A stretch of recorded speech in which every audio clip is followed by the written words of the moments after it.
Olá pessoal, tudo bem? O Brasil de Cor está hoje na Câmara Municipal de São Paulo, no gabinete do vereador Fernando Holliday, do DEM. Eu vou conversar com ele, um dos vereadores mais jovens do Brasil. Fernando, a primeira pergunta que eu queria fazer para você, você tem cara de garoto, você é um garoto. Com quantos anos você se interessou pela política? Olha, eu comecei a me interessar pela política aos meus 16 anos, né? Mas, digamos, o meu universo particular, né? Discutindo com professores, amigos, colegas, foi onde eu comecei a desenvolver, digamos, o meu pensamento político. Mas o engajamento mesmo veio em 2015, né? Eu já tinha os meus 18 anos de idade, quando eu participei pelas primeiras manifestações pedindo o impeachment da então presidente Dilma Rousseff.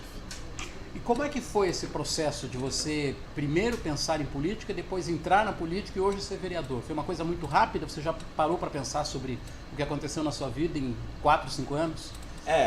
Olhando agora eu percebi que foi tudo muito rápido, né? As coisas aconteceram muito rapidamente e muito por conta das redes sociais. Acho que a internet acelera muito esse processo. Então eu começo em 2016 na escola, discutindo com o meu professor de língua portuguesa, professor de história, sobre o sistema de cotas raciais, que naturalmente eu já tinha uma posição contrária, mesmo na época, sem ter um conhecimento técnico do assunto. E a partir dessas discussões eu vou sendo levado a, enfim, autores liberais, etc. Vou formando o meu posicionamento político e começo a gravar alguns vídeos. E gravando alguns vídeos, colocando esses meus posicionamentos, a princípio sem muita visualização, foi onde eu conheci o Movimento Brasil Livre, que me chamou, portanto, para participar das manifestações, para gravar mais vídeos, e aí eu comecei a ser, então, reconhecido.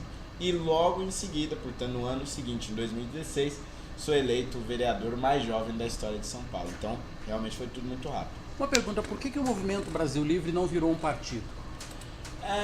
Hoje não vale a pena, né, se tornar um partido, porque o movimento não vale a pena. Hoje nós temos políticos nos mais diversos partidos espalhados pelo país, então é como se fosse uma nuvem, né, não está presa a uma estrutura técnica engessada, difícil de se locomover, e também dispensaria muita energia, né? Para se fazer um partido precisa de milhões de assinaturas, um trabalho, uma demanda muito grande por trabalho, e isso dispensaria toda a energia do movimento. Então a gente preferiu se espalhar por partidos, os partidos que nos receberem tudo bem, os que não receberem ficam de lado, e vamos atuando politicamente dessa forma.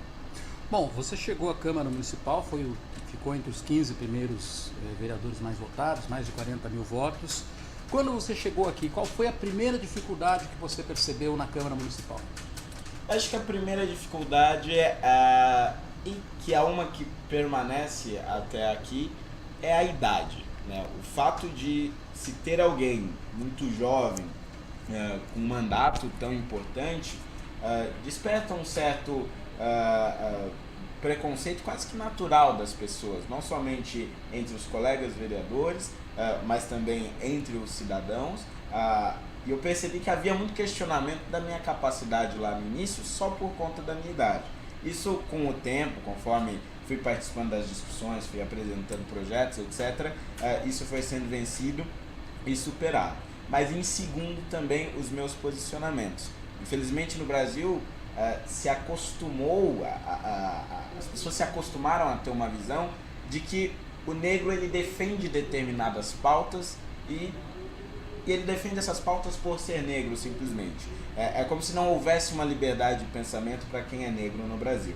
E por conta dos meus posicionamentos, digamos, não serem hoje os que são os mais ecoados pela mídia, também senti um certo preconceito e uma certa intolerância ao escutar uma opinião divergente. Por exemplo, o sistema de cotas raciais, que é um que eu trouxe lá do início.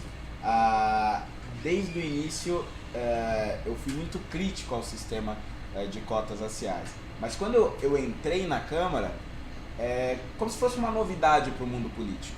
Nenhum vereador nunca tinha escutado um outro negro falar dessa forma desse sistema. E as pessoas que aqui trabalhavam, as pessoas que frequentavam, inclusive cidadãos, a própria imprensa, se chocou com esse meu posicionamento e eu tive muita dificuldade para ser ouvido, né? As pessoas simplesmente não queriam saber por que eu tinha essa opinião, apenas procuravam condenar. Com o tempo, claro, isso tudo é vencido, essas barreiras são deixadas de lado, mas eu sinto como se ainda houvesse uma espécie de senzala ideológica, como se as correntes da escravidão, agora no século XXI, tivessem se transformado em correntes de ideais.